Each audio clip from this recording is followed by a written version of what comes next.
Nós lemos o texto, aí dentro da liturgia, eu fiz essa pequena alteração.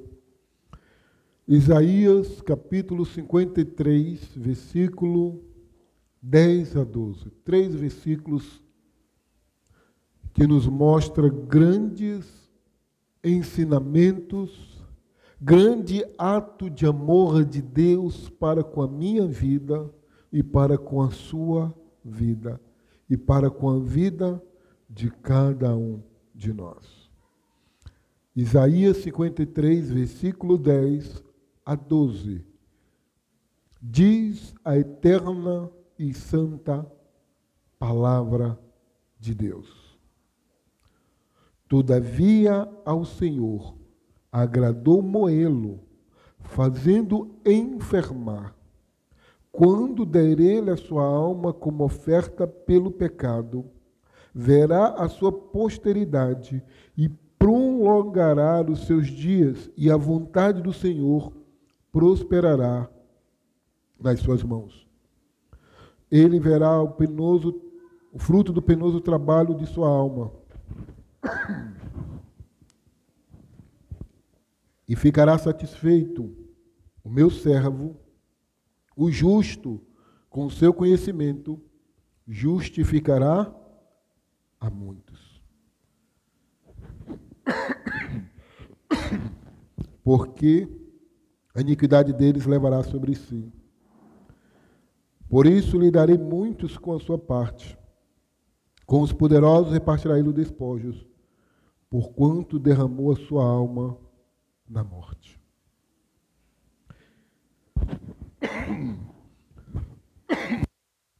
Foi contado com os transgressores, contudo levou sobre si o pecado de muitos, e pelos transgressores intercedeu. Amém. Louvado seja o nosso bondoso Deus. Quando eu olho, irmão, esse texto, e eu vejo aquilo que Cristo fez por nós, o que Cristo fez pela sua igreja, pelo povo da aliança, porque olha o que ele diz assim: ele justificará a muitos. Lembra que nós lemos exatamente no texto da ceia? Este sangue é o sangue da nova aliança, derramado em favor de muitos. Ele ficará satisfeito com o fruto do seu trabalho. Nos diz o texto que Deus se agradou de moer Jesus. Não diz o texto que não só agradou moer Jesus, mas que o próprio Jesus entregou a sua vida por nós. Quando nós olhamos esse texto, nós precisamos ter uma perspectiva do coração de Deus. Quando nós olhamos esse texto, nós precisamos ter uma compreensão clara e olhar para o coração de Deus e ver como o coração de Deus e o coração do servo estava em perfeita sintonia por amor a mim e a você. 8 grandes verdades nós vamos encontrar aqui. Verdades essas que nós não podemos fugir a essa realidade. Quando nós olhamos aqui a perspectiva do coração de Deus para nós, quando nós olhamos, quando ele diz, todavia o Senhor agradou moê-lo, fazendo-o enfermar, quando der ele a sua alma como oferta pelo pecado, e verá a sua posteridade, prolongará os seus dias, e a vontade do Senhor prosperará nas suas mãos. Portanto, quando nós olhamos aqui, nós temos que ter essa ideia de como é o coração de Deus. Como é o coração, como foi o coração de Cristo.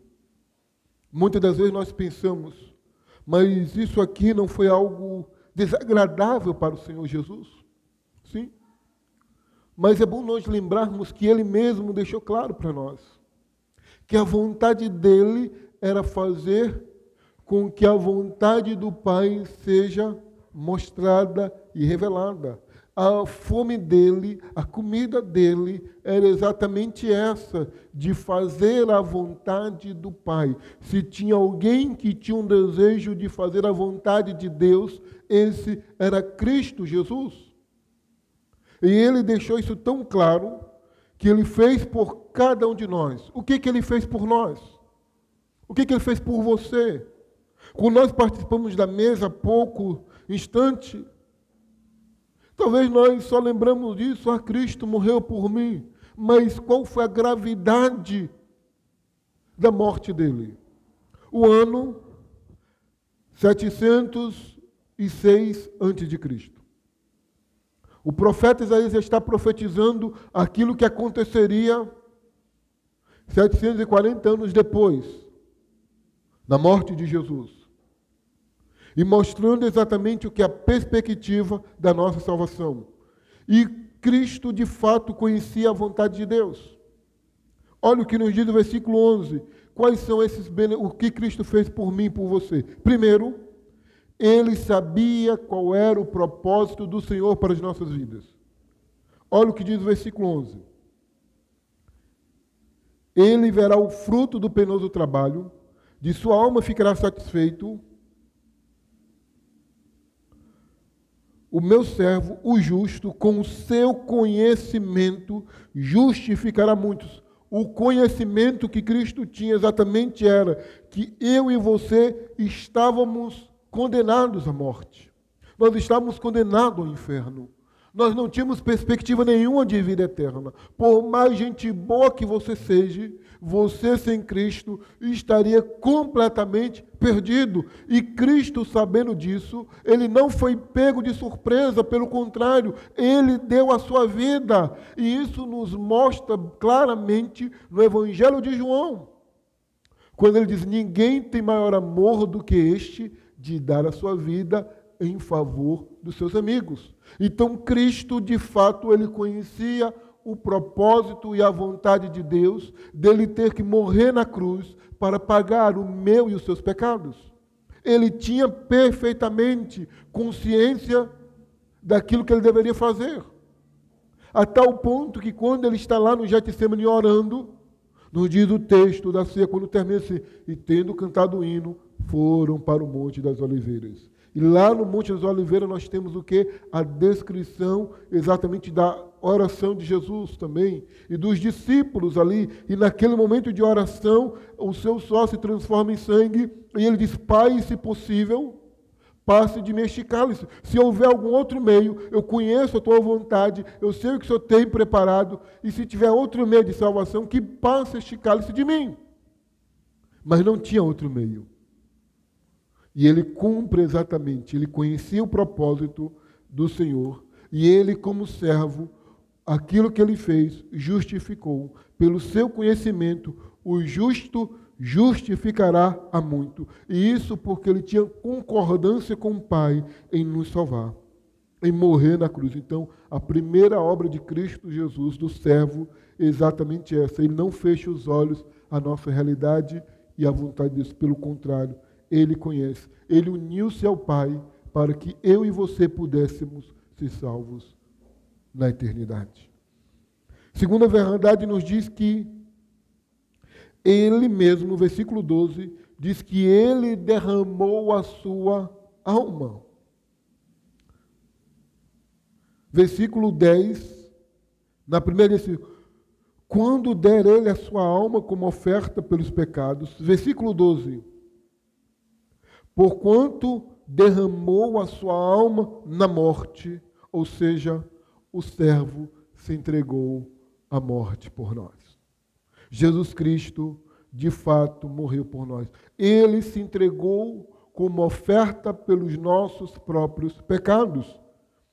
E no versículo 11, ele vai nos dizer exatamente que ele mesmo sentirá o fruto do penoso trabalho.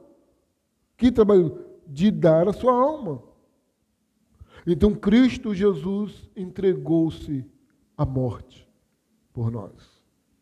E Paulo vai deixar isso claro lá em Filipenses capítulo 2. Ele foi obediente até a morte, e morte de cruz. Obediente até a morte e morte de cruz. Então, primeiro, Cristo conhece a vontade de Deus e saberia que sem a sua entrega nós estaremos condenados. Ele morre pelos nossos pecados. E não só ele morre pelos nossos pecados, porque não adianta ninguém morrer pelos pecados de outra pessoa. Imagine que você disse, olha, eu vou morrer pelos seus pecados. Quem de nós quer morrer? Primeiro que o teu sangue não vai resolver o problema do pecado de ninguém. Mas ele diz exatamente que ele não só morreu, mas levou sobre si o pecado de muitos. Olha o versículo 12, na penúltima linha. Levou sobre si o pecado de muitos. No versículo 11, olha o que ele nos diz. Na última linha, porque a iniquidade deles levará sobre si. O que nós vemos aqui é exatamente isso, meus amados irmãos. O que nós contemplamos aqui exatamente é que Cristo morre pelos nossos pecados. O que nós encontramos aqui é que Ele não só permitiu que o Pai, não só morre Ele, mas Ele entrega a mim e a você, em razão de tudo isso, para que a morte, a condenação, não tivesse poder sobre as nossas vidas. Pelo contrário, Ele morre exatamente, Ele oferece a sua vida, Ele perdoa os meus e os seus pecados. Não é só a morte de Cristo, mas é o perdão que Ele nos oferece. Este perdão que Ele nos oferece, que é a certeza que nós temos da vida eterna, é a certeza que nós temos que não seremos condenados. Quando Apocalipse abre exatamente a última sessão, que ela é repetida várias e várias vezes, e quando ele chega no capítulo 20, 21 e 22, abrindo aquela última sessão, ele vai dizer exatamente que os livros foram abertos, cada um foi julgado, conforme que estava escrito em cada livro. O livro da vida foi aberto. E se alguém não estava inscrito no livro da vida, este alguém foi lançado para dentro do lago de fogo e enxofre. A saber, a segunda morte. E aí ele descreve quem é que vai para lá. Os mentirosos, os idólatras, os feiticeiros, os cães. E quando Cristo morre, Ele leva todos os nossos pecados. Todos os nossos pecados. No céu não entra mentiroso. No céu não entra idólatra. No céu não entra feiticeiro. Não entra adúlteros. Entra aqueles que tiveram os seus pecados perdoados por meio da morte de Cristo Jesus. Ele entregou, Ele levou sobre si o pecado de muitos. Nós começamos então a entender tão claramente qual era a vontade de Deus. A vontade de Deus não era esmagar a Cristo, mas era esmagar eu e você. A vontade do Senhor era nos esmagar por causa dos nossos próprios pecados. Mas Ele vai e na segunda pessoa da Trindade, Ele disse, eu estou disposto a ser esmagado no lugar deles. Cristo sabia que o peso do nosso pecado, nós iremos sofrer muito a justa ira de Deus. E Ele se coloca exatamente para ser esmagado, moído pelas nossas iniquidades. Ele fez isso por nós. O Senhor se agradou moê-lo exatamente por isso, porque o desejo do Senhor é que nós nunca teremos condições de pagar o preço dos nossos próprios pecados. Mas Ele, na sua infinita misericórdia, agradou em Cristo Jesus pagar este preço.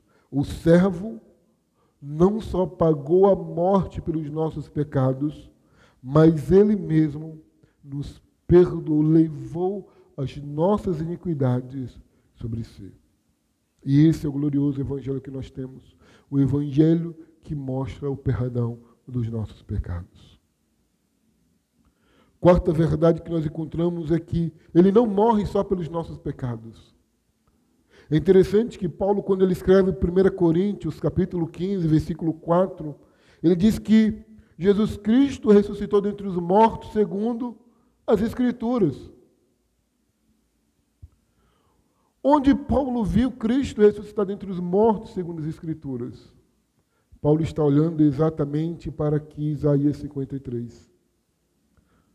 Olha o que diz o versículo de número 10. Quando der ele a sua alma como oferta pelo pecado, verá a sua posteridade e prolongará os seus dias. Espera aí. O que nós temos é, se alguém entregou a sua alma, alguém está morto. Correto?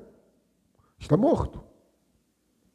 E se ele está morto, ele não tem mais vida. Mas ele diz, mas ele verá a sua posteridade e prolongará os seus dias.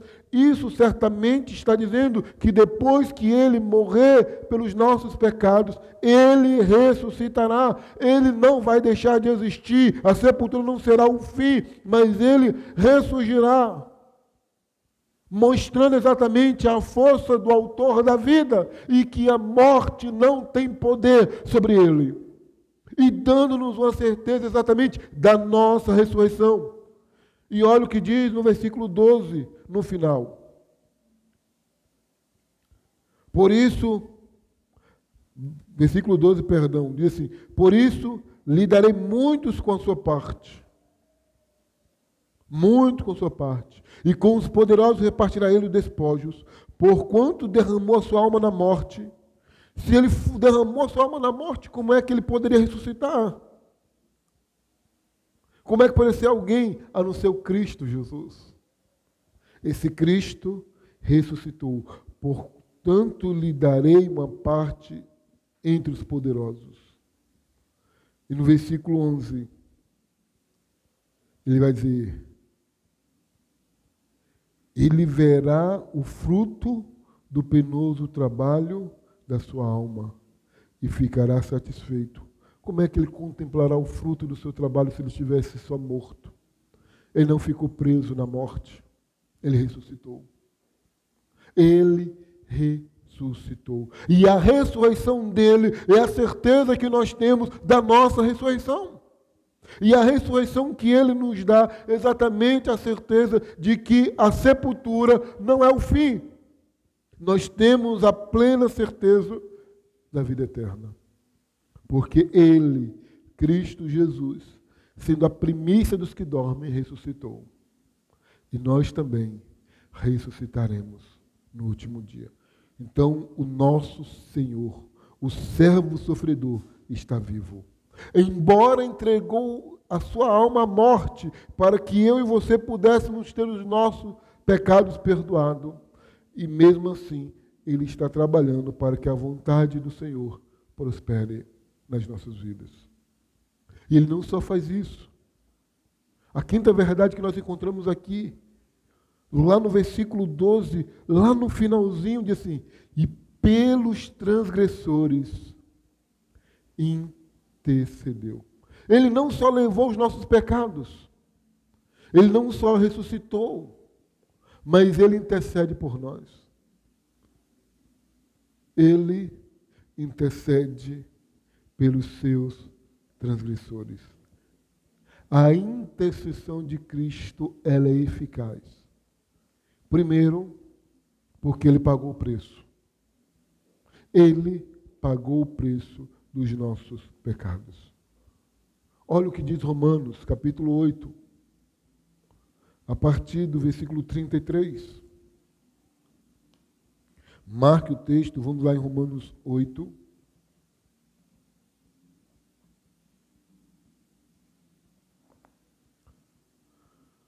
A partir do versículo 33. Olha o que ele nos diz.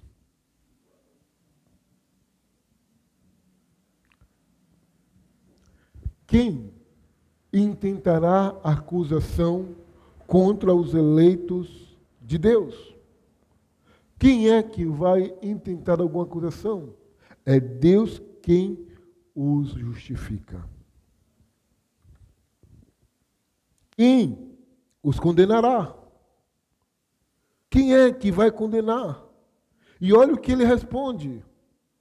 Olha a resposta do apóstolo Paulo. É Cristo Jesus quem morreu. Lembra exatamente do que nós estamos falando. Ele morreu pelos nossos pecados. Ou antes, ele também o quê? Ressuscitou. E ele está onde? À direita de Deus, fazendo o quê? Intercedendo por nós. Há um grande mistério, algo maravilhoso aqui, meus amados irmãos. Algo profundo para as nossas vidas. Esta é uma verdade que nós temos que repetir todos os dias na nossa mente, no nosso coração. Cristo morreu por mim, ressuscitou, me deu vida eterna e intercede por mim todos os dias. Cristo faz isso todos os dias. Cristo é aquele que sabe as nossas falhas e que perdoa cada um deles. 1 João, capítulo 1, a partir do versículo 5. Ele vai descrever exatamente isso. Ele vai descrever que nós temos um advogado junto ao Pai. Ele não só vai descrever, ele vai dizer, se você pecar, nós temos um advogado junto ao Pai. Jesus Cristo, o justo. Nós temos esse advogado junto ao Pai. E ele que intercede por nós. E não só ele intercede por nós, e nós ainda temos o Espírito também que nos ajuda e nos assiste nas nossas fraquezas, porque nem saber orar nós não sabemos. Se você olhar Romanos capítulo 8, versículo 26, também nós vamos perceber isso. Também o mesmo Espírito, também o Espírito semelhantemente nos assiste em nossa fraqueza, porque não sabemos orar como convém. Mas o mesmo Espírito intercede por nós, com gemidos inexprimíveis. Se tem uma coisa que o próprio Deus fez e projetou, foi nos abençoar. Abençoar o seu povo através da oração do próprio Filho, do próprio servo. E nos ajudar nas nossas orações por meio do seu Espírito.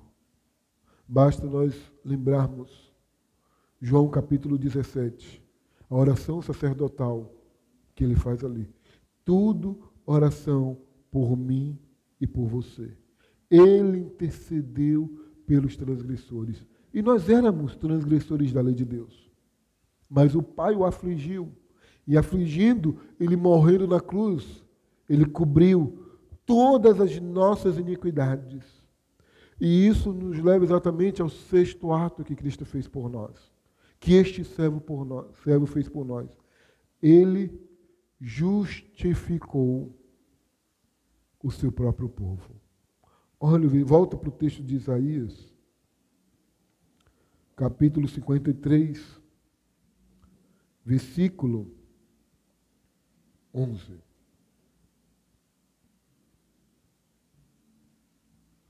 O meu servo, na terceira linha diz assim, o meu servo, o justo, com o seu conhecimento, justificará a muitos. Ele não só leva os nossos pecados na sua morte, ele não só pune os nossos pecados, ele não só aniquila os nossos pecados. O Senhor Jesus não precisa morrer duas vezes pelos nossos pecados. Ele já morreu uma única vez. Esses dias eu estava vendo um filme interessante e o filme diz assim, ninguém pode pagar pelo crime duas vezes. E o filme tratava a respeito de uma mulher que a trama do marido, o marido finge que ela o matou, ela vai presa, ela é condenada, e depois de algum tempo, ela sai da prisão e ela descobre que o marido estava vivo. Ainda na prisão. E na prisão ela encontra um advogado e diz, olha, ninguém pode ser preso 2 vezes pelo mesmo crime. Vai e se vinga dele. E ela foi se vingar do marido e descobriu que o camarada era um bandido da pior espécie. Ele casava com mulheres, fazia seguro de vida e matava as mulheres. E ganhava o dinheiro. E aí ela vai lá e mata ele no final. E ela não pode ser presa porque ela já pagou lá atrás. E foi o que Cristo fez com os nossos pecados. Ele já pagou lá atrás. Ele não vai se sacrificar de novo. Deus já pagou os meus e os seus pecados. E é por isso que Ele nos justifica. Não existe mais condenação para aqueles que estão em Cristo Jesus. Não existe. O preço foi pago. Ele fez exatamente a obra do servo. Foi terrível, sim, foi. Mas foi definitiva, de uma vez por todas. Eu e você temos, de fato, essa entrega de Cristo, nos justificando, meus amados irmãos. Isso significa que nós não precisamos temer mais a morte, nós não precisamos temer mais ao pecado, nós não precisamos temer mais a ira de Deus, porque sobre nós está o sangue de Cristo Jesus. Deus não vai cobrar de você mais os seus pecados, porque Cristo Jesus já levou, nos justificou. Isso é a infinita graça do Senhor sobre as nossas vidas. Isso nos livra exatamente de cair sobre a ira do Senhor no dia do juízo. E se você ainda não tem essa certeza, eu lhe digo que você precisa entregar a sua vida a Cristo Jesus. Porque Ele morreu pelos seus pecados, pelas suas iniquidades, e Ele lhe dará a vida eterna. Mas Ele não só fez isso sobre nós, mas Ele nos gerou como filhos para a glória do Pai. Versículo 10. Todavia o Senhor agradou Moê-lo, fazendo enfermar. Quando der ele a sua alma como oferta pelo pecado, verá a sua posteridade. Ele se entregou como oferta pela nossa culpa, pelos nossos pecados, e ele descreve exatamente que ele verá a sua posteridade. O que ele está dizendo é, ele verá a sua descendência. Descendência. A palavra aí é descendência. E prolongará os seus dias. Ele vai ver a sua descendência e os seus dias sendo prolongados. Exatamente isso que ele nos diz. E ele chama exatamente essa perspectiva, que aqui nós temos o quê? A certeza da ressurreição. Que passamos da morte para a vida, do novo nascimento. Isaías deixa isso não de forma tão clara, mas ele começa a clarear exatamente isso. A partir do sacrifício de Cristo, a partir dele entregar a sua alma como oferta pelo pecado, ele verá a sua descendência. Ele verá isso, o novo nascimento que faz eu e você fazermos parte da família de Deus. E se você lembrar bem, quando Jesus ressuscita lá no Evangelho de João, no capítulo 20, ele vai dizer exatamente isso para Maria Madalena. Não me detenhais, não me impeças. Eu vou para o meu Deus, eu vou para o meu Pai, e ele descreve, eu vou para o meu Deus, o vosso Deus, o meu Pai, o vosso Pai. Anunciai aos meus irmãos. É a única vez, ou a primeira vez, perdão, que Cristo usa essa figura de irmãos. Eu vou para o meu Deus, o vosso Deus, o meu Pai, o vosso Pai. Anunciai isso aos meus irmãos. Nós somos de fato levados a sermos chamados descendência de Deus. Nós somos, de fato, como crianças recém-nascidas, vivendo exatamente dentro dessa perspectiva. A morte de Cristo não só acaba com a culpa dos nossos pecados, não só nos dá vida, não só nos traz a certeza de vida eterna, mas também nos coloca dentro da casa do Pai. Eu e você somos filhos, nós podemos dizer, Abba, Pai. Nós somos filhos do Senhor. Eu e você somos filhos desse Pai. E não ilegítimos, mas somos filhos legítimos dele. Legítimos. E nós temos a grande certeza que quando chegarmos à eternidade, nós receberemos o galardão do Senhor. É interessante que para o servo ele vai usar assim. Por isso, lhe darei, versículo 12, lhe darei muitos como a sua parte. E com os poderosos repartirá ele despojos, porquanto derramou a sua alma na morte. O que ele está nos chamando a atenção é nos lembrar exatamente dos despojos de guerra. Os despojos serão repartidos. Ele mesmo receberá. O servo derrotou a morte, ressuscitando. Então não tem mais a morte. Ele derrotou a culpa do pecado que nos corrompe. E ele transformou eu e você em filhos de Deus. Que maravilhoso nós sabemos disso, meus irmãos. Esse é o grande despojo que nós temos.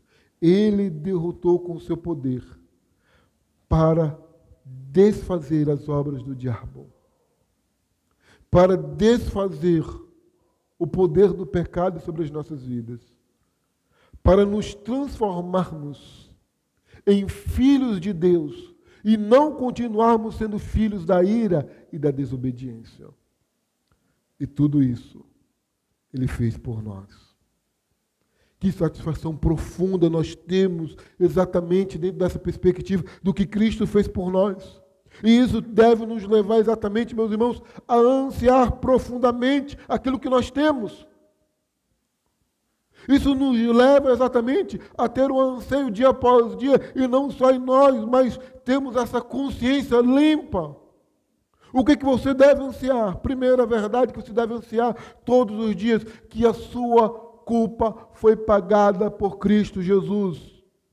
Você não precisa mais carregar no seu ombro, um fardo do seu pecado, porque Ele trouxe o perdão. Você deve trazer no seu coração dia após dia e entender isso, que hoje, crendo em Cristo Jesus, você faz parte do povo de Deus. Você faz parte do povo da aliança. Você é aceito não como um grupo externo ou estranho, mas você é aceito exatamente como parte da família de Deus. Isso você deve ansiar dia após dia, porque eu estou indo para a igreja, porque eu faço parte desta família. Porque eu devo ansiar no meu coração, porque eu entendo que todos os meus pecados foram pagos em Cristo Jesus. E desejar dia após dia. E não só desejar, mas colocar no seu coração que outras pessoas também precisam ouvir esta grande verdade. O servo satisfez a justa ira de Deus. Ele satisfez aquilo que nós precisávamos, tínhamos esse anseio. Para ele custou a sua própria vida. Para nós não custa nada, a não ser nos arrependermos dos nossos pecados. E ele justificará aqueles que vêm a ele de fato e verdadeiramente, perdoando os seus pecados, trazendo-lhe não só a consciência, não só a graça, mas justificando e dando a cada um de nós, como parte da descendência de Deus, herdeiros da promessa do Senhor. Mas deixa eu lhe dizer, sermos herdeiros do Senhor não quer dizer que nós vamos viver dia após dia em triunfo, glória e honra. Não. Não quer dizer isso. Romanos capítulo 8, vamos voltar lá em Romanos capítulo 8.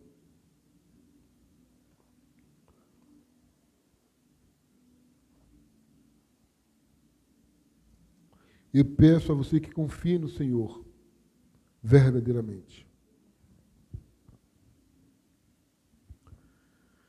Romanos capítulo 8, versículo 17. Queria que você lesse junto comigo, Romanos 8, versículo 17. A vontade do Senhor prosperará sim, de fato. Ele ficou satisfeito com o seu trabalho, ficou sim, de fato. Nós temos certeza da vida eterna, sim, podemos ter. Mas não quer dizer que tudo isso não implicará nas lutas da vida que teremos daqui para frente. Vamos juntos ler aí? Olha o que Cristo fez por nós. Romanos 8, versículo 17. Vamos juntos? Ora, se somos filhos, somos também herdeiros. Herdeiros de Deus. Herdeiros com Cristo. Se com Ele sofremos, bem com Ele seremos glorificados. Amém. Você entendeu? Precisa de legenda? Precisa de legenda? Não precisa, né? Você é herdeiro do Senhor. Mas antes da glorificação, nós passaremos pelo sofrimento. Mas eu digo que os nossos sofrimentos, ele é tão pequeno diante daquilo que Cristo fez por nós. É tão minúsculo. Talvez o nosso sofrimento seja alguns desajustes